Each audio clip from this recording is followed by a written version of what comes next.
এই রং তামাশার জীবন। ওই যে দেখেন না গাইতেছে, আল্লাহ রাসূল সাল্লাল্লাহু আলাইহি সাল্লাম বলছেন ইস্তিমাউল মালাহি মাসিয়াতুন, নবীজি বলছে গান শোনা গুনাহ, ওয়াল জুলুসু আলাইহা ফিসকুন, গানের মজলিসে বসা প্রকাশ্য ফাসিক, প্রকাশ্য পাপী, কবিরা গুনাহ, ওয়াত তালাজ্জুযু বিহা কুফরুন, নবী সাল্লাল্লাহু আলাইহি সাল্লাম বলছে গান শুনে যদি কেউ মজা মারে, স্বাদ করছে কি রে মানে ঈমান নিছে আর কি। আল্লাহ রাসূল বলছে গান শুনে যদি কেউ মজা পায়, স্বাদ, কুফরুন, তাহলে সেটা কুফরি। কুফরি। রাসূলুল্লাহ সাল্লাল্লাহু আলাইহি সাল্লাম বলেছেন নালার পানি, স্রোতের পানি, ঝর্ণার পানি, যেখান দিয়া পুরা দমে পানি আসে, ওইখান দিয়া খুব দ্রুত ঘাস, সতেজ সজীব সবুজ ঘাস উঠে বেশি, কারণ এর দিয়ে পানিটা কি আসে, আরামসে আসে।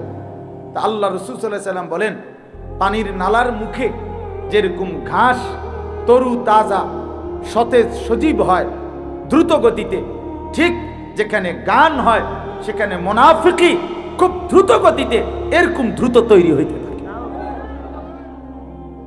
আল্লাহ রাসূল বলছেন, আল্লাহ নবী বলছেন আল গিনা রুকিয়াতুজ জিনা, গান জিনা ব্যভিচারের তাবিজ। গান ব্যভিচারের তাবিজ, যেখানে গান সেখানে অল্প সময়ের পরে ব্যভিচার, নাচতে নাচতে গাইতে গাই যত ব্যভিচারী, তো সেখানে যেখানেই জিনার আড্ডা, যেখানেই ব্যভিচারের আড্ডা, তো সেখানে গান আরেকটি অনিবার্য অংশ, মদ এটার একটা অঙ্গাঙ্গী অংশ। এই তিন জিনিস কাছাকাছি, এই তিন জিনিস কাছাকাছি। গান আছে তো ব্যভিচারও আছে, গান আছে তো মদের বোতলও আছে, নেশারও আছে। কেউ যদি বলে আমার এখানে নাই তমকের, সেটা আমি ভিন্ন বিষয়, ওনারটা উনি বলবে, আমনের সাফাই আমনে গাইবেন, কিন্তু আমি আমভাবে বললাম, ব্যাপকভাবে বললাম, ব্যাপকভাবে বললাম।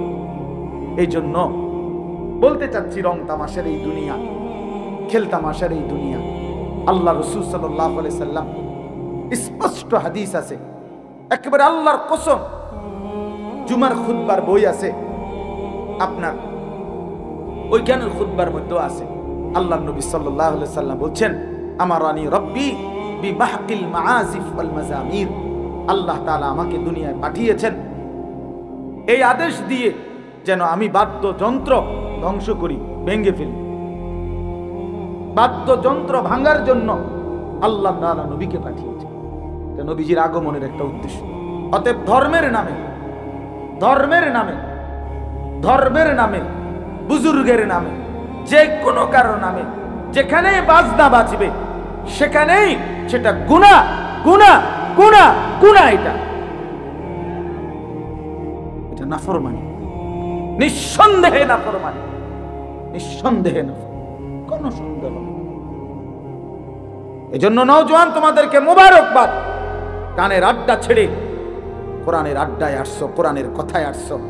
আমি দোয়া করি তোমরা যে কয়টা ছেলে আসছো, আল্লাহ তোমাদেরকে আগামী দিনের ইসলামের জন্য কবুল করেন ইনশাআল্লাহ। তোমরা পারবা, হাল ছাইরো না, হাল ছাইরো। কিশোর নওজোয়ান যদি জালেমকে হটাইতে পারে তো কিশোর নওজোয়ান ইনশাআল্লাহ বাংলার জমিনে কালেমার পতাকা উড়াবে, আগামীর নওজোয়ান উড়াবে ইনশাআল্লাহ। যাদের হাতে জালেমের পতন হয়েছে তাদের হাতে ঈমানের বিজয়ও হবে ইনশাআল্লাহ, ইনশাআল্লাহ, কোনো সন্দেহ নেই। আমরা হতাশ না, আমরা হতাশ হই না, আলহামদুলিল্লাহ হতাশ না। আমাদেরও হিসাব কিতাব আছে, আশা নিয়েই ওয়াজ করি। কিশোর নওজোয়ান, আগামী দিনের তরুণ যুবক আল্লাহর দিকে ফিরতেছে, কোরআনের দিকে ফিরতেছে। নতুন বাচ্চা আল্লাহর কোরআনের দিকেই ছুটছে বেশি। রিক্সাওয়ালা, ঠেলাওয়ালা, দিন মজুর, কুলি, দিন আইনা দিন খায়, আজকে তারাও স্বপ্ন দেখে আমার ছেলে হাফেজে কোরআন হবে। এক সমাজের উচ্চ পদস্থ পয়সাওয়ালা ধনী সর্বোচ্চ, সেও স্বপ্ন দেখে আমার ছেলেটা হাফেজে কোরআন। এটা প্রমাণ করে আগামীর পৃথিবী কোরআনের পৃথিবী। মনে রেখো যে আল্লাহর কথা, কোরআনের কথা আমাদের জীবন পরিবর্তনের জন্য। এই জন্য মোবাইলটা ধরে রাখলে মনোযোগ হয়, বারবার এটার দিকে নজর যায়। এই কারণে আমি শক্তভাবে বললাম,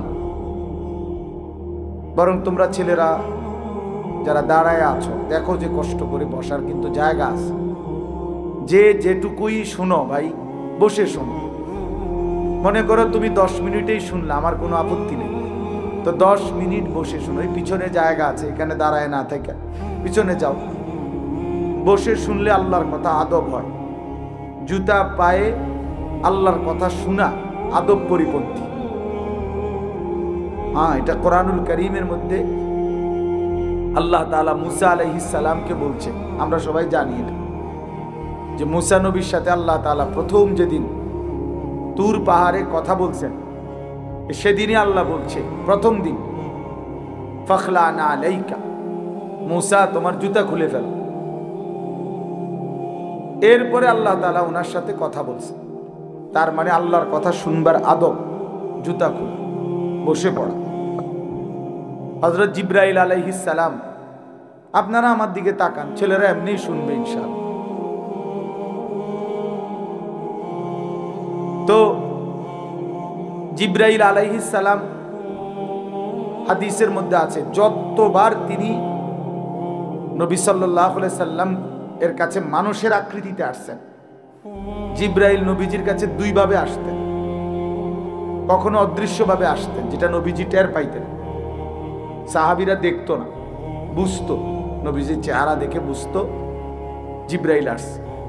নবী সাল্লাল্লাহু আলাইহি সাল্লামের হালাত, চেহারার রং বদলাই যেত, রক্তিম লাল হয়ে যাইত, পবিত্র চেহারা থেকে ঘাম ঝরত, এবং নবীজি সাল্লাল্লাহু আলাইহি সাল্লামের নাকের কাছে, মুখের কাছে মৌমাছির গুনগুনে আওয়াজ শোনা যাইত।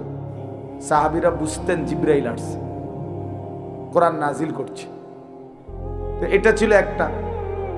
আর কখনো কখনো জিবরাইল আলাইহিস সালাম সরাসরি মানুষের আকৃতি ধরে নবীজির কাছে আসতেন। এই মানুষের আকৃতি ধরে যখন আসতেন, তখন তিনি নবীজির সাথে যে কথা বলতেন, বসে কথা বলতেন আদবের সাথে। নবীজি সাল্লাল্লাহু আলাইহি সাল্লামের সামনে একবারে নামাজের হালাতের মতো বসতেন। নবী সাল্লাল্লাহু আলাইহি সাল্লামের দুই হাঁটু মোবারকের সাথে হাঁটু মুখোমুখি করে জিবরাইল বসতেন, বুক বরাবর, হাঁটু বরাবর, চোখ বরাবর। মনে করেন আমার এই দুই হাঁটু বরাবর যদি ওইদিকে কেউ বসে আমার মুখোমুখি, তাহলে হাঁটু যেমন বরাবর, তো বুকও তো বরাবর, চোখও তো বরাবর, ঠিক না? এতে তাওয়াজ্জু বেশি হয়, এতে ফায়দা বেশি হয়, উপকার বেশি হয়, চোখের সাংঘাতিক পাওয়ার, নজরের বরকত। এই কারণে এই দুইটা কথা মিলাইয়া বললাম।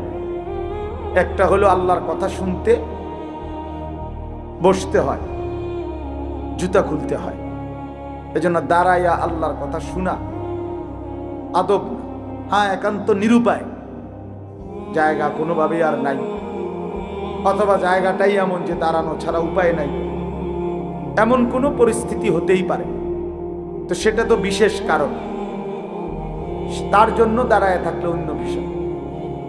এখন এরপরও যে ছেলেগুলো দাঁড়ায় রয়েছে, হইতে পারে এদের কারণ হলো এদের ফ্যান্ড এত সিফা যে এইটিতে বইতারে না। এটা শাস্তি স্বরূপ দাঁড়াইয়া থাকতে হয়। কারো কারো অভিশপ্ত জীবন যে ফ্যান্ড, আল্লাহর লানত এমন ফ্যান্ড যে এমন সিফা, এইটা দিয়ে আর বইতারে না। মানে তার বিচার দুনিয়াতেই চলতেছে, বুঝছেন না কথা? দুনিয়াতেই বিচার চলতেছে। কারণ হাসরের ময়দানে আল্লাহ তাআলা বলছে মানুষগুলো দাঁড়িয়ে থাকবে পেরেশানির মধ্যে। এই জন্য এই সিফা প্যান্টের কারণে অনেক, আমি দেখছি অনেক ছেলে পেলে তাই না এটারে কোনো রকমে ঠ্যাং সরাইয়া কোনো রকমে বসে, মানে বেচারারে বসতে কইলে নিচে বইতে পারে না, পেশাব করতে পারে না, শরীর কুদুর নাড়াইতে চাড়াইতে, এত চিপা টাইট প্যান্ট। তাহলে এইটা কেমন লানত তার উপরে। যে কদূর বইতারও না, পেশাব করতারও না বৈশা, এত বড় অভিশপ্ত, এটা কি প্যান্ট কিনলাম? ইতিহাস গবেষকদের কথা হলো, আফ্রিকার যারা গোলাম ছিল, কৃতদাস আফ্রিকান, তাদেরকে এই সিবা প্যান্ট ফিন্দাইত। সত্যি। কেন? যাতে করে কাজে ফাঁকি না দেয়, গোলামের কৃতদাসের কাজে যেন ফাঁকি না দেয়। এই জন্য দাঁড়াই এই পেশাব করত, বসার সুযোগ ছিল না, এত টাইট চিপা প্যান্ট বসতে দিত না, বসার সুযোগ কম। এই জন্য এই একদম স্কিন যেগুলো শরীরের সাথে লাগা, এদের উপরে এই বড় অভিশাপ। এটা এরা সচরাচর আরামসে বসতে পারে না, বসতে পারে না। হ্যাঁ, বসলে ওই চেয়ারে, তাও খুব কষ্ট হয়, এটা এত টাইট। নিজের কষ্ট নিজে অনুভব করে, এরপরেও এটা বদলায় না, কারণ ফ্যাশন যে। আমার শায়েখ আল্লামা মুফতি মুশতাকুন নবী সাহেব হুজুর বলে, রসিক বাতেও মরে, রসিক শীতেও মরে। বুঝলেন? রসিক বাতেও মরে, শীতেও মরে। খানার কথা বলছে আর কইছে, কয় না খাইয়া আইছে। শীত লাগেনি কইছে, আর কয় না কোনো সমস্যা, কিসের শীত। এখন আর ওইরকম ভারী কম্বলও দিছে না, ভাতও দিছে না, তো এখন পেটের বুকেও মরে, শীতেও মরে। তো এটার বলে আর এই যে রসিক বাতেও মরে, রসিক শীতেও মরে, দোনো দিক দিয়ে মরে। তো এই জন্য এই রসিক কষ্টে মরে সিবা প্যান্ট পরে, একেবারেই অনর্থক। তোমরা যারা ছেলেরা ভাইবা দেখো, ফ্যাশনের জন্য তো সামান্য বিবেক খাটাইতে হয়, যে আমি কি ধরনের ফ্যাশন, এটার ভিতরে একটা বিবেক থাকা চাই। কোরআন শরীফে আছে, আল্লাহ তাআলা বলছেন পোশাকের ব্যাপারে, ইয়া বনি আদম قد انزلنا عليكم لباسا يواري سوآتكم وريشا। কোরআন শরীফের আয়াত। আল্লাহ তাআলা বলেন, হে বনি আদম, আমি আল্লাহই তোমাদের উপরে পোশাক নাজিল করেছি। এই যে পোশাক পরার এই অভ্যাস, এই মানসিকতা, এই বুঝ এবং পোশাক পরিয়ে আল্লাহ তাআলাই নাজিল করছেন, এবং আল্লাহ তাআলাই এটা আদম এবং হাওয়া আলাইহিস সালাম ওনাদেরকে পোশাকের মাধ্যমেই আল্লাহ তাআলা তাদের রূহ দেওয়ার সময় এভাবেই সাজিয়েছে। মনে করেন কিছু আধুনিক গবেষক আছে যারা বলে যে আদি যুগে মানুষের পোশাক ছিল না, ধীরে ধীরে মানুষ জঙ্গল থেকে ছাল বাল বাকল এগুলো দিয়ে নিজেদের লজ্জা ঢাকতে ঢাকতে আস্তে আস্তে আধুনিক হইতে হইতে পোশাক পরা শিখছে। এটা একদম গাঁজাখুরি কথা, মিথ্যা কথা, একেবারে গাঁজাখুরি কথা, এই বোতল খাই না কথা, বুঝেন না কথাটা? আলগা বোতল খাইছে, এরপরে আর কি কয় কথার কোনো উল্টা পাল্টা, এই গাঁজাখুরি কথা। কেন? কারণ হলো, আপনার কি মনে হয় যে আদম এবং হাওয়া আল্লাহ তাআলা এই দুইজনকে সৃষ্টি করে যে ফেরেশতাদের সামনে আদমকে আনলেন তো কাপড় চোপড় ছাড়া? এটা কথা হইল? এটা এত বড় বিবেকহীন কথা হইতে পারে? তো এরপরে কোরআন শরীফ স্পষ্ট আছে সূরা আরাফের মধ্যে, যে আল্লাহ তাআলা বলেন, আদম এবং হাওয়া যখন ওই নিষিদ্ধ গাছের ফল খাইছে ইবলিসের কারণে জান্নাতে, তখন সর্বপ্রথম তাদের কি ক্ষতি হয়েছে? জান্নাতি পোশাক কি হয়ে গেছে? ওনাদের পোশাক গায়ের থেকে পড়ে গেছে। তাহলে ওনাদের গায়ে আগে যদি পোশাক না থাকতো, পড়লো কি? কথা বোঝেন নাই? ওনাদের গায়ে আগে পোশাক ছিল কিনা? তাহলে বোঝা গেল প্রথম মানব আদম, প্রথম মানবী নারী হাওয়া আলাইহিস সালাম, দুজনের গায়ে কি ছিল? পোশাক ছিল। তো তাহলে আদিম যুগে মানুষ পোশাক ছাড়া ছিল? এত বড় মিথ্যা বাটফারি কথা করতে গায় বলেন? এই জন্য এটা কোরআন থেকে দিন নিতে হয়, জীবন। কোরআনুল কারীম শুধু নামাজ শিখায় না, কোরআনুল কারীম গোটা পৃথিবী শিখায়। মানুষের জীবনের সবকিছুই কোরআন থেকে নিতে হয়। কোরআনুল কারীমে আছে, আল্লাহ তাআলা বলেন যে শয়তান যেন, ইয়া বনি আদম লা ইফতিনান্নাকুমুশ শাইতান, হে বনি আদম, শয়তান যেন তোমাদেরকে ধোকায় না ফেলে। তোমাদের বাবা মার গায়ের পোশাক যেমন খুলে ফেলেছে, তোমাদেরকেও শয়তান যেন প্ররোচিত করে গুনাহের দিকে টেনে নিয়ে তোমাদের পোশাক যেন খুলে না ফেলে। কোরআন শরীফের স্পষ্ট। আজকে আমাদের বোনদের পোশাক বিবস্ত্র, অর্ধ উলঙ্গ, বেপর্দা। কেন? তাকে, নারীকে, ওই বোনকে, ওই মেয়েকে, ওই স্ত্রীকে, ওই মহিলাকে শয়তান নিজের পক্ষে নিয়ে আনিছে। এই জন্য তার পোশাক, তার শরীর কাপড় বিবস্ত্র করে দিয়েছে, অথবা অর্ধ উলঙ্গ বানায় দিছে, অথবা বেপরদিগি বানায় দিছে। এই জন্য পোশাকের উপরে শয়তানের বড়সড় আক্রমণ হয়।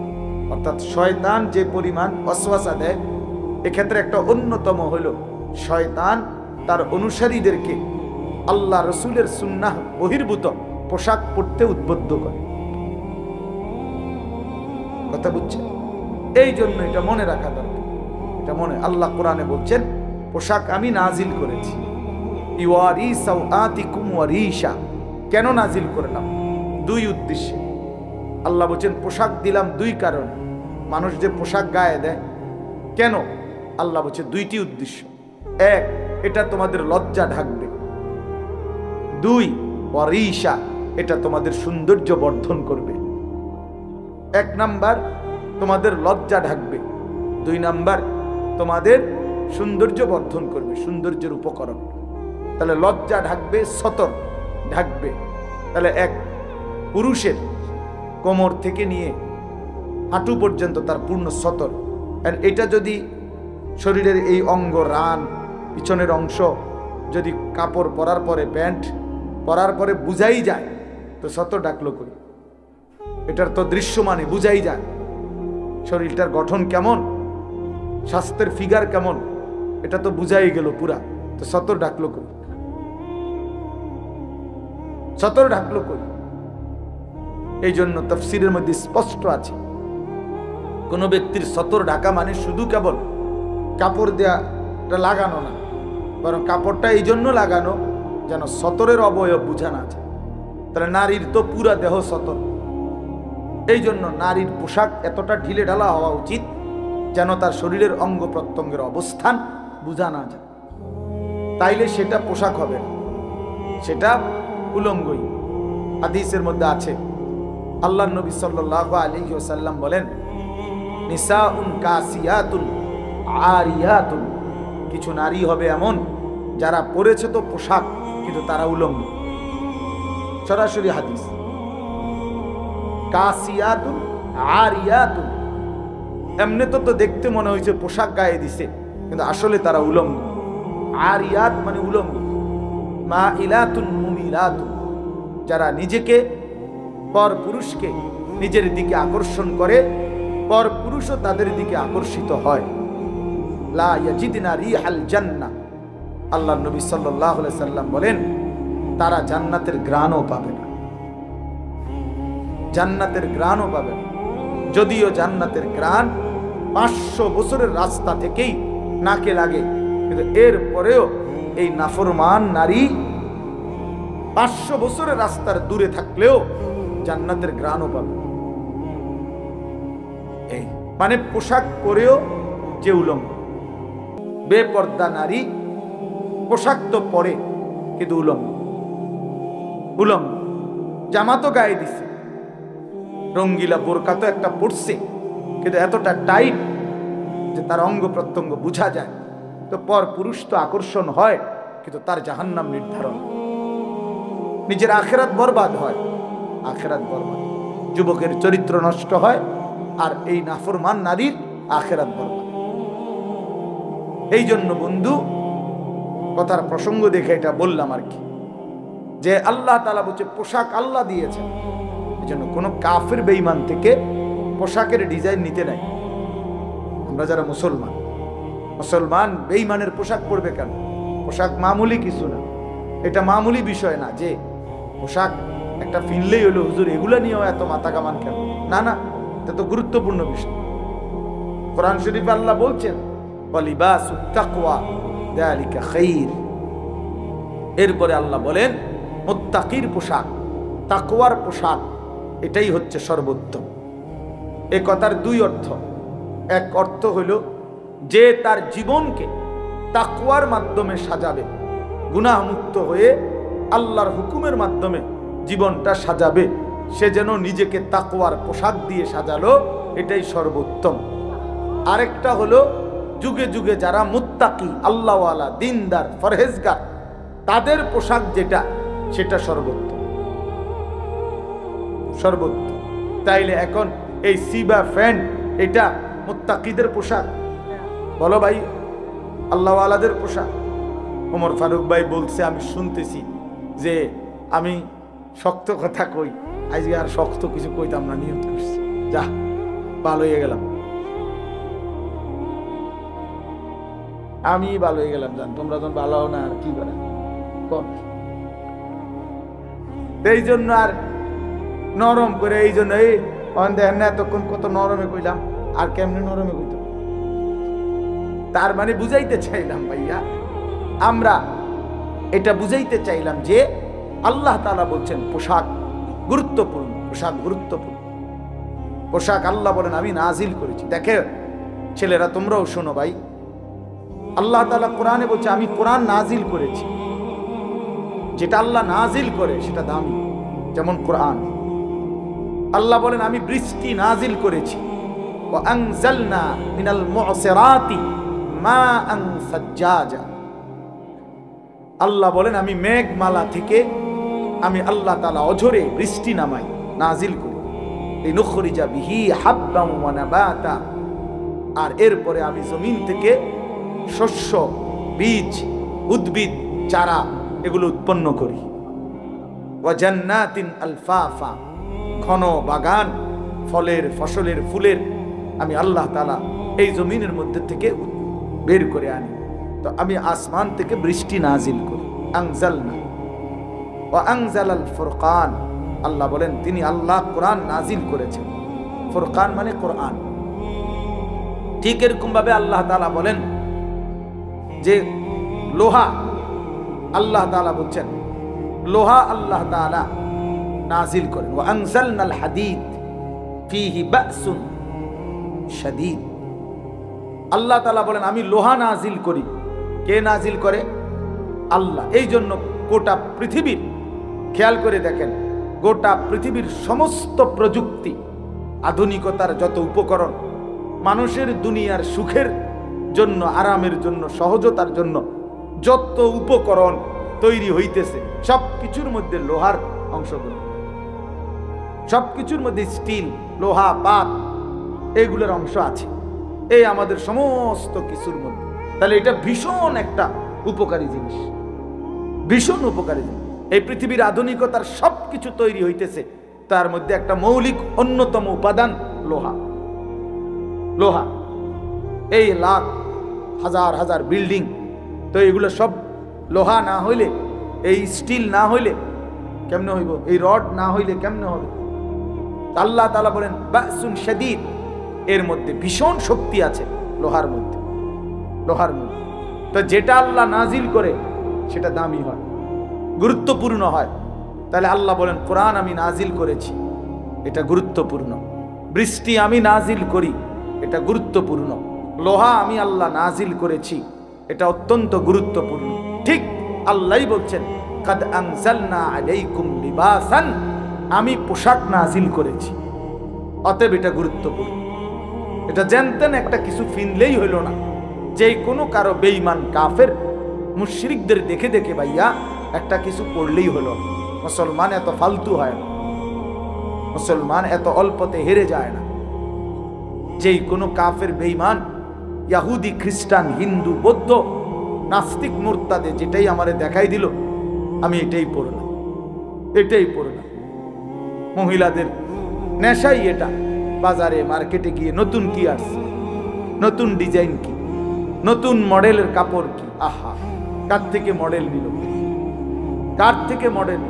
এই বেঈমান কাফের মুশরিকরা যত ডিজাইন আমাদের মা বোনদের জন্য কাপড়ের নামে দিচ্ছে, সবটার মধ্যে মূল উপাদান হলো বেপরদিগি। এটাকে সামনে রাইখা নারীকে যত বেশি লোভনীয়, আকর্ষণীয় করে পর পুরুষের সামনে তুলে ধরা যায়, এটা হলো তাদের মেন আগে প্রথম টার্গেট। এরপরে পোশাকের ডিজাইন, সাইজ ইত্যাদি সাজায়, ঠিক না? তাইলে অসভ্যতা হলো মূল, কিন্তু আল্লাহ তাআলা তো অসভ্যতার জন্য পোশাক দেন না। আল্লাহ তো প্রথমেই বলে নিছেন ইউয়ারি সাওআতিকুম, কেন তোমাদের পোশাক নাজিল করলাম? তোমাদের লজ্জা ঢাকবে। একমাত্র মানুষ, এই পৃথিবীর সব প্রাণীর দিকে তাকায় দেখেন, গরু, ছাগল, কুকুর, বিড়াল, এরা এদের লজ্জাস্থান নিজ দেহের কোনো অংশ দিয়া ঢাকে। আল্লাহ কুদরতি ভাবে এভাবে রাখছে, লেজ দিয়ে, দুই পায়ের অবস্থান দিয়ে তারা তাদের লজ্জাস্থান ঢাকতে পারে। কিন্তু একমাত্র মানুষ, পুরুষ কিংবা নারী, কেহই পোশাক ছাড়া তার লজ্জাস্থান ঢাকতে পারবে না। সিস্টেম আছে কোনো না, শরীরের অঙ্গ দিয়ে লজ্জাস্থান ঢাকার কোনো সিস্টেম তার সিস্টেমে নাই। তাকে লজ্জা ঢাকতেই হবে পোশাক দিয়ে, পোশাক দিয়ে। এই জন্য আল্লাহ বলছেন পোশাক আমি নাজিল করেছি ইউয়ারি সাওআতিকুম, এটা তোমাদের লজ্জা ঢাকবে। এই জন্য ওয়ারিশা, এবং সৌন্দর্য হবে, পোশাকের সৌন্দর্য হবে। এই জন্য আমি অনুরোধ করছি ছেলেরা, প্রিয় ভাই, নিজের পোশাকের প্রতি যত্নবান হও। একটা পোশাক একটা মানুষের ধর্মের পরিচয় বহন করে, পোশাক মানুষের বংশের পরিচয় বহন করে, পোশাক মানুষের ব্যক্তিত্বের পরিচয় বহন করে, পোশাক মানুষের রুচির পরিচয় বহন করে। বাহ্যিক এই পোশাক মানুষের ভিতরের চিন্তাধারার প্রকাশ করে। আরবিতে বলে আয-যাহিরু উনওয়ানুল বাতিন, মানুষের ভিতরের ঠিকানা, প্রতিচ্ছবি মানুষের বাহ্যিক দিক। মানুষের বাহির দেখেও ভিতর আন্দাজ করা যায়, ভেতর আন্দাজ করা যায়। যেমন একদম সহজ উদাহরণ, কোনো মানুষের দিকে, চেহারার দিকে তাকাইয়েই মানুষ বলে কি ভাই মনটা খারাপ, অথচ মনটা যেটা কইতেছে মনটা খারাপ, দিল, অন্তর, এটা তো ভিতরে, কিন্তু তার চেহারার মধ্যে সেটা প্রকাশ পাচ্ছে। অথবা কি ভাই খুব ফুর্তিতে আছেন মনে হয়, খুব খুশিতে আছেন, এই যে, তাহলে দিলের খুশি চেহারার মধ্যে কি পায়? প্রকাশ পায়। দিলের অসন্তুষ্টি, পেরেশানি চেহারার মধ্যে কি পায়? প্রকাশ। মানুষ দেখেই মনে করে কি ভাই খুব চিন্তিত মনে হচ্ছে। তাহলে বোঝা গেল মানুষের বাহ্যিক চেহারা মানুষের ভিতরের অন্তরের প্রতিচ্ছবি।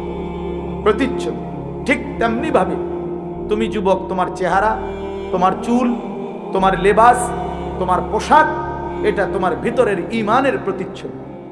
তোমার দিলে ঈমান আছে কিনা, তুমি আল্লাহ চিনো কিনা, আখিরাত চিনো কিনা, তোমার মৃত্যুর কথা মনে আছে কিনা, তোমার পরকাল নিয়ে কোনো ভাবনা আছে কিনা, এটার প্রমাণ তোমার এই বাহ্যিক চেহারা, বাহ্যিক এই পোশাক। অসংখ্য ছেলে পেলে তোমরা এটা বুঝতে চাও না, তোমরা এটা বুঝতে চাও না। সারাক্ষণ তাকাইয়া থাকো কোনো বেঈমানের মতো, কোনো বেঈমানের ডিজাইন তোমার খুব দ্রুত লুফে নাও, গ্রহণ করে নাও, অথচ ইমানদারের পোশাক তোমার পছন্দ হয়। তুমি দেখো তো ভাইয়া, ওলামায়ে কেরামকে পৃথিবীবাসী কি পরিমাণ ইজ্জত করে, তাহলে তাদের পোশাক কত সম্মানী। তুমি দেখো তো আউলিয়াদেরকে মানুষ কি পরিমাণ ইজ্জত করে, তো তাদের পোশাক চলাফেরা এটাও তো সম্মানী। কোরআন শরীফে আছে, এবার বুঝাই। কোরআন শরীফে স্পষ্ট আছে, আল্লাহ নবী সাল্লাল্লাহু আলাইহি সাল্লাম কম্বল গায়ে দিয়ে শুইছেন কম্বল গাও দিয়া। নবী সাল্লাল্লাহু আলাইহি সাল্লামকে আল্লাহ তাআলা এই কম্বল গায়ে অবস্থায় আল্লাহ তাআলা ডাক দিছে, বন্ধু আপনাকে আমার এখন কথা বলবো, আমি ডাক দেব, তা আপনার গায়ে যে কম্বল, এখন আপনারে কি কম্বল বাদ দিয়া শুধু ডাক দিমু? কম্বলটা আমি কম্বলটাকে কি করব? তা আল্লাহ বলে, বন্ধু যে কম্বল আপনার গায়ে, আমি আল্লাহর কাছে সেই কম্বলটাও প্রিয়। এজন্য বন্ধু শুধু আপনাকে ডাকবো কেন, কম্বলটাকে সহই ডাক দেই, ইয়া আইয়ুহাল মুজাম্মিল, হে কম্বল পরা বন্ধু আমার। সরাসরি কোরআনে রাসূলুল্লাহ সাল্লাল্লাহু আলাইহি সাল্লামের গায়ের কম্বল দামি হয়ে গেছে, দামি হয়ে গেছে। ইয়া আইয়ুহাল মুজাম্মিল, নবী সাল্লাল্লাহু আলাইহি সাল্লাম চাদর গায়ে দিয়েছেন, চাদর গায়ে আল্লাহ নবী সাল্লাল্লাহু আলাইহি সাল্লাম, আল্লাহ তাআলা বলছে, বন্ধু আমার যে আপনাকে এখনই ডাক দিতে মন চাচ্ছে, কিন্তু চাদরটা কি করব? বাদ দেব চাদর? না বন্ধু, আপনার গায়ের ওই চাদর এটাও আমার কাছে প্রিয়, এই জন্য আপনাকে ডাক দিতে গিয়ে চাদরকে বাদ দিলাম না। ইয়া আইয়ুহাল মুদ্দাসসির, হে চাদর পরা নবী আমার। কি বুঝা গেল বাপ? রাসূলুল্লাহ সাল্লাল্লাহু আলাইহি সাল্লামের কম্বলটাও দামি, চাদরটাও দামি, তাহলে নবীর জামাটাও দামি, নবীর লুঙ্গিটাও দামি, নবীর দাড়িও দামি, নবীর টুপিও দামি, নবীর পাগড়িও দামি, নবীর সাথে লাগা প্রতিটা পোশাকই এই পৃথিবীর সবচেয়ে সুন্দর, সবচেয়ে সুন্দর, সবচেয়ে সুন্দর।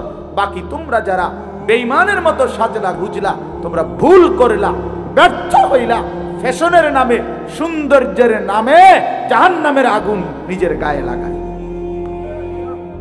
বরবাদ। এটা ফালতু মডেল ধরলা, ফালতু ফালতু ফালতু। হ্যাঁ, চুলের এই সমস্ত কাটিং সিটার বাটপারের কাটিং, কোন ইমানদারের কাটিং। তুমি খবর নাও বেটা, রাগ হইবার কিছু নাই বেটা। পুট্টা খোর, বাবা খোর, ডাইল খোর, ইয়াবা খোরের কাটিং। এটা কি আব্দুল জোনায়েদ বাগদাদির কাটিং? কথা বলেন না তো, তাইলে তো এটা কিসের কাটিং ধরলেন? এটা তো কোনো না কোনো বাবা খোরের কাটিং। খবর নাগাও তুমি সমাজে, সমাজের যারা পুট্টাখোর, বাবাখোর, এগুলোর পোশাক দেখো, এগুলোর চুল দেখো, এটা কেমনে পছন্দ হলো? ছি ছি ছি, এত নিকৃষ্ট মানুষের ফ্যাশন পছন্দ হয় কেন? সিনেমার নায়কের কোনো চরিত্র আছে? সিনেমার নর্তকীর কোনো চরিত্র আছে? চরিত্র থাকলে সে সারা দেহ, সারা পৃথিবীরে দেখায়, বুড়ারও দেখায়, জোয়ানেরও দেখায়। কোনো রুচিই তো নাই বেডি, অসভ্য বেডি। বেডি বোঝে না এটা যেটা বুড়া বেড়া হইতে চাইবে ওইটা।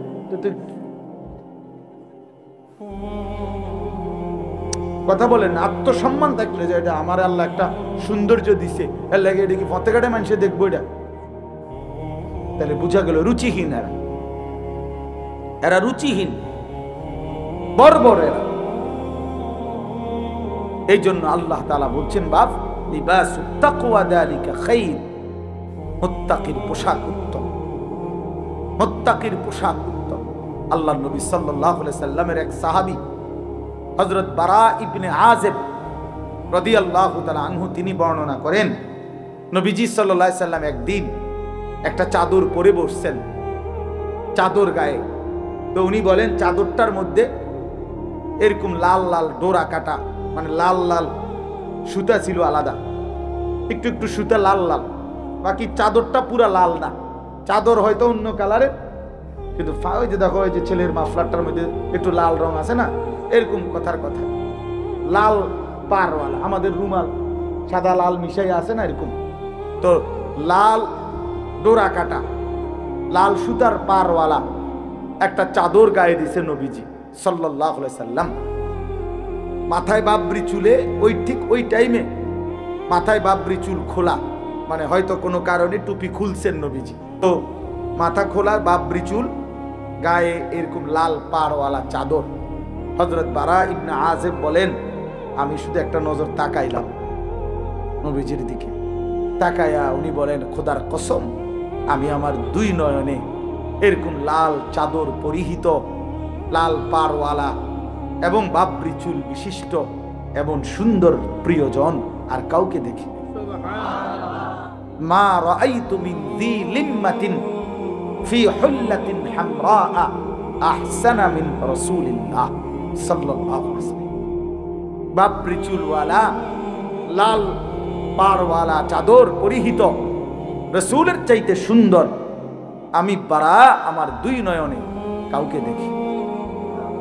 কি সুন্দর লাগছে, সাহাবী পাগল হয়ে গেছে যে কি সুন্দর লাগছে নবীর গায়ের চাদর, নবীর গায়ের চাদর। সাহাবায়ে কেরাম বর্ণনা করছেন এভাবে, বাবা রাসূলুল্লাহ সাল্লাল্লাহু আলাইহি সাল্লামের পোশাকগুলোর বর্ণনা সাহাবীরা দিয়েছেন। নবী সাল্লাল্লাহু আলাইহি সাল্লামের চাদর মোবারক কেমন ছিল, টুপি মোবারক কেমন ছিল, নবীজির গায়ের জামা কেমন ছিল, পরনের লুঙ্গি কেমন ছিল, লুঙ্গি কতটুকু উঁচু করে পড়তেন, এই সব কিছু সাহাবীরা বর্ণনা করছেন। আরো একটা ঘটনা বলি, রাসূলুল্লাহ সাল্লাল্লাহু আলাইহি সাল্লামের বিখ্যাত সাহাবী হযরতে ওসমান রাদিয়াল্লাহু তাআলা আনহু, নাম শুনি না আমরা? ইসলামের তৃতীয় খলিফা, নবীজির দুই মেয়ের পরপর জামাতা, এক মেয়ে ইন্তেকাল করছে, তো নবী আরেক মেয়ে ওনারে দিয়েছে। এত ভালোবাসতেন নবীজি, আল্লাহ নবী সাল্লাল্লাহু আলাইহি সাল্লামের ওই দ্বিতীয় মেয়েটাও মারা গেছে। নবীজি বলছেন, হায় যদি আমার আরো একটা মেয়ে থাকতো আমি সেটাও উসমানের কাছে বিয়ে দিতাম। এত ভালোবাসতেন উসমানকে। হযরত উসমান রাদিয়াল্লাহু তাআলা আনহু সবচেয়ে বেশি সাহাবীদের মধ্যে হায়া লজ্জাওয়ালা ছিলেন। এই যে আমরা যে জুমার খুতবা পড়ি, দ্বিতীয় খুতবার মধ্যে আমরা এটা বলি, ওয়া আশাদ্দুহুম হায়াআন আরহামু উম্মতি বি উম্মতি আবু বকর ওয়া আশাদ্দুহুম ফি আমরিল্লাহি উমর ওয়া আসদাকুহুম হায়াআন উসমান। এই যে সবচেয়ে বেশি লজ্জা উসমানের ছিল। উসমান রাদিয়াল্লাহু তাআলা, এই উসমান রাদিয়াল্লাহু তাআলা আনহুকে হুদাইবিয়ার সন্ধির সময় নবী সাল্লাল্লাহু আলাইহি সাল্লাম ৬ষ্ঠ হিজরিতে মক্কায় আসতে চাইছিলেন উমরা করার জন্য মদিনা থেকে, প্রায় ১৪০০ সাহাবী নিয়ে। তো মক্কায় ঢুকবার আগে হুদাইবিয়া নামক একটা জায়গায় এখানে বাধাগ্রস্ত করছে। তো মক্কাবাসী আল্লাহ নবী সাল্লাল্লাহু আলাইহি সাল্লাম, অনেক লম্বা ঘটনা। তো নবী সাল্লাল্লাহু আলাইহি সাল্লাম মক্কার কুরাইশদের সাথে কথা বলার জন্য এই উসমান রাদিয়াল্লাহু তাআলা আনহুকে প্রতিনিধি হিসাবে নিজের পক্ষ থেকে পাঠাইছিলেন যে তুমি যাও মক্কায় কুরাইশ নেতৃবৃন্দের সাথে কথা বলো যে আমরা যুদ্ধ করতে আসি নাই, আমরা আল্লাহর ঘর তাওয়াফ করব, উমরা করব।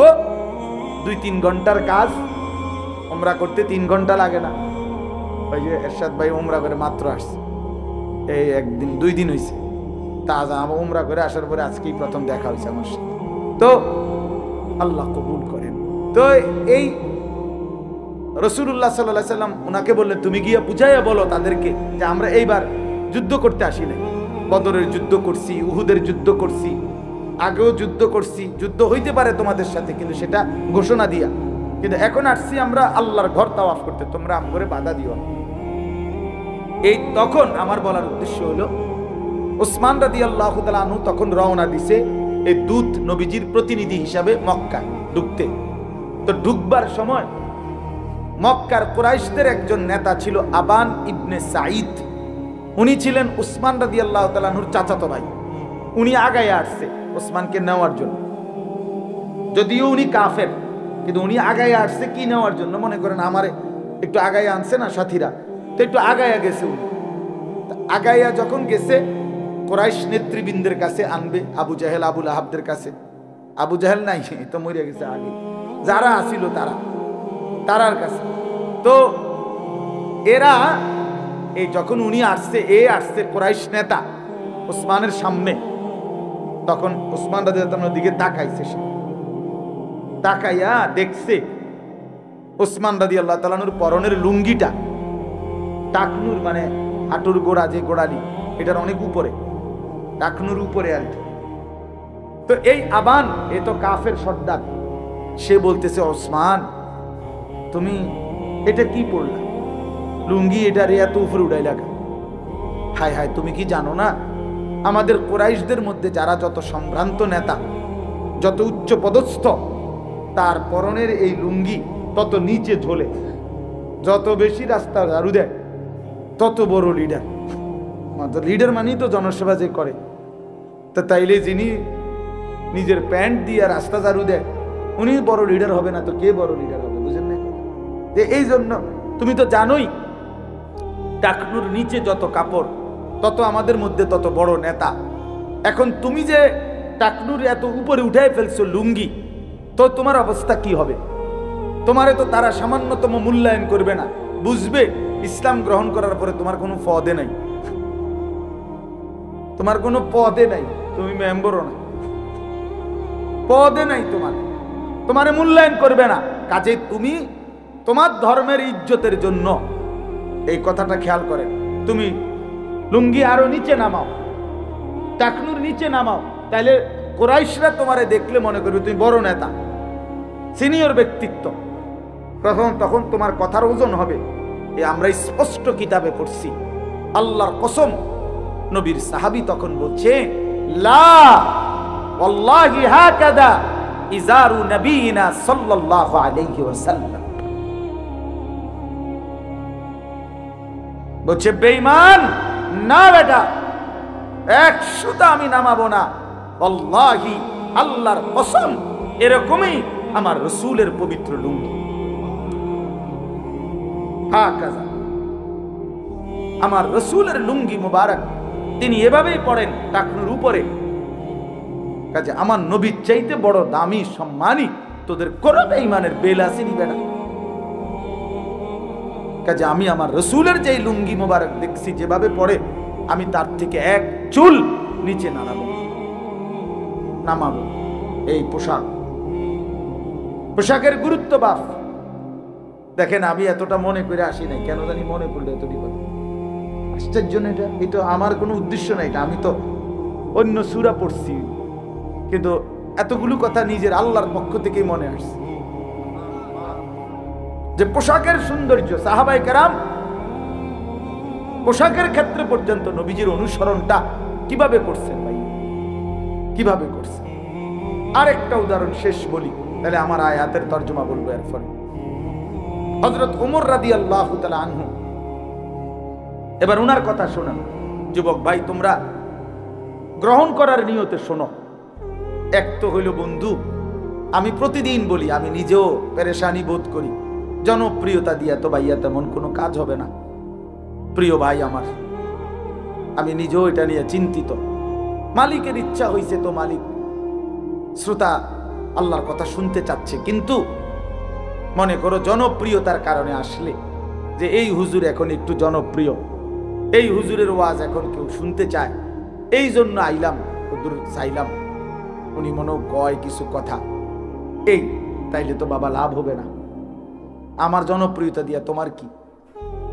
আমারে যদি 1 কোটি মানুষও চিনে, 10 কোটি মানুষও চিনে ভাইয়া, তো তোমার লাভ কি? তোমার ফায়দা বলো, বলো প্রিয় ভাই, বুঝতে শিখো। আমারে সারা বাংলাদেশও যদি চিনে অথবা না চিনে, এতে কি আসে যায়? তোমার লাভ কি? তোমার আখলাকের কথা বলো, তোমার জিন্দেগি বলো। তুমি যে 365 দিনে খোদার একটা বছরে ফজরের নামাজ পড়ো না, সেটা কি আমার জনপ্রিয়তা দিয়া তোমার পাপ মোচন হয়ে যাবে? তাইলে প্রিয় ভাই তোমার কথা বলো, নিজের দিলকে প্রশ্ন করো, ইস্তাফতি কলবাক, দিলকে জিজ্ঞেস করো এ জীবন কেমন জীবন, এই রং তামাশার জীবন। ওই যে দেখেন না গাইতেছে, আল্লাহ রাসূল সাল্লাল্লাহু আলাইহি সাল্লাম বলছেন ইস্তিমাউল মালাহি মাসিয়াতু, নবীজি বলছে গান শোনা গুনাহ, আল জুলুসু আলাইহা ফিসকুন, গানের মজলিসে বসা প্রকাশ্য ফাসিক, প্রকাশ্য পাপী, কবিরা গুনাহ। ওয়াতালাজ্জুযু বিহা কুফরুন, নবী সাল্লাল্লাহু আলাইহি সাল্লাম বলছে গান শুনে যদি কেউ মজা মারে, স্বাদ করছে কি রে মানে ঈমান নিছে আর কি। আল্লাহ রাসূল বলছে গান শুনে যদি কেউ মজা পায়, স্বাদ, কুফরুন, তাহলে সেটা কুফরি। রাসূলুল্লাহ সাল্লাল্লাহু আলাইহি সাল্লাম বলেছেন নালার পানি, স্রোতের পানি, ঝর্ণার পানি, যেখান দিয়া পুরাদমে পানি আসে, ওইখান দিয়া খুব দ্রুত ঘাস, সতেজ সজীব সবুজ ঘাস ওঠে বেশি, কারণ এদের পানিটা কি আসে, আরামসে আসে। তা আল্লাহ রাসূল সাল্লাল্লাহু আলাইহি সাল্লাম বলেন পানির নালার মুখে যেরকম ঘাস তরু তাজা সতেজ সজীব হয় দ্রুত গতিতে, ঠিক যেখানে গান হয় সেখানে মুনাফিকি খুব দ্রুত গতিতে এরকম দ্রুত তৈরি হইতে থাকে। আল্লাহ রাসূল বলছেন, আল্লাহর নবী বলছেন আল গিনা রুকিয়াতুজ জিনা, গান জিনা ব্যভিচারের তাবিজ, গান ব্যভিচারের তাবিজ। যেখানে গান সেখানে অল্প সময়ের পরে ব্যভিচার, নাচতে নাচতে গাইতে গাই যত ব্যভিচারী, তো সেখানে যেখানেই জিনার আড্ডা, যেখানেই ব্যভিচারের আড্ডা, তো সেখানে গান আরেকটি অনিবার্য অংশ, মদ এটার একটা অঙ্গাঙ্গী অংশ। এই 3 জিনিস কাছাকাছি, এই 3 জিনিস কাছাকাছি। গান আছে তো ব্যভিচারও আছে, গান আছে তো মদের বোতলও আছে, নেশারও আছে। কেউ যদি বলে আমার এখানে নাই তমকের, সেটা আমি ভিন্ন বিষয়, ওনারটা উনি বলবে, আমনের সাফাই আমনে গাইবেন, কিন্তু আমি আমভাবে বললাম, ব্যাপকভাবে বললাম, ব্যাপকভাবে বললাম। এই জন্য বলতে চাচ্ছি, রং তামাশার এই দুনিয়া, খেল তামাশার এই দুনিয়া, আল্লাহ রাসূল সাল্লাল্লাহু আলাইহি সাল্লাম স্পষ্ট হাদিস আছে, একেবারে আল্লাহর কসম, জুমার খুতবার বই আছে আপনার, ওইখানের খুতবার মধ্যে আছে, আল্লাহ নবী সাল্লাল্লাহু আলাইহি সাল্লাম বলছেন, আমারানি রব্বি বিমাহকিল মাআজিফ ওয়াল মাজামির, আল্লাহ তাআলা আমাকে দুনিয়ায় পাঠিয়েছেন এই আদেশ দিয়ে যেন আমি বাদ্যযন্ত্র ধ্বংস করি, ভেঙে ফেলি। বাদ্যযন্ত্র ভাঙার জন্য আল্লাহ তাআলা নবীকে পাঠিয়েছেন, এটা নবীজির আগমনের একটা উদ্দেশ্য। অতএব ধর্মের নামে, ধর্মের নামে, ধর্মের নামে, বুজুর্গের নামে, যে কোনো কারো নামে যেখানে বাজনা বাজবে সেখানেই সেটা গুনাহ, গুনাহ, গুনাহ, গুনাহ। এটা নাফরমানি, নিঃসন্দেহে নাফরমানি, নিঃসন্দেহে নাফরমানি, কোনো সন্দেহ নেই। এই জন্য নওজোয়ান তোমাদেরকে মোবারকবাদ, গানের আড্ডা ছেড়ে কোরআনের আড্ডায় আসছো, কোরআনের কথায় আসছো। আমি দোয়া করি তোমরা যে কয়টা ছেলে আসছো, আল্লাহ তোমাদেরকে আগামী দিনের ইসলামের জন্য কবুল করেন ইনশাআল্লাহ। তোমরা বারবার হাল ছাইরো না, হাল ছাইরো। কিশোর নওজোয়ান যদি জালেমকে হটাইতে পারে তো কিশোর নওজোয়ান ইনশাআল্লাহ বাংলার জমিনে কালেমার পতাকা উড়াবে।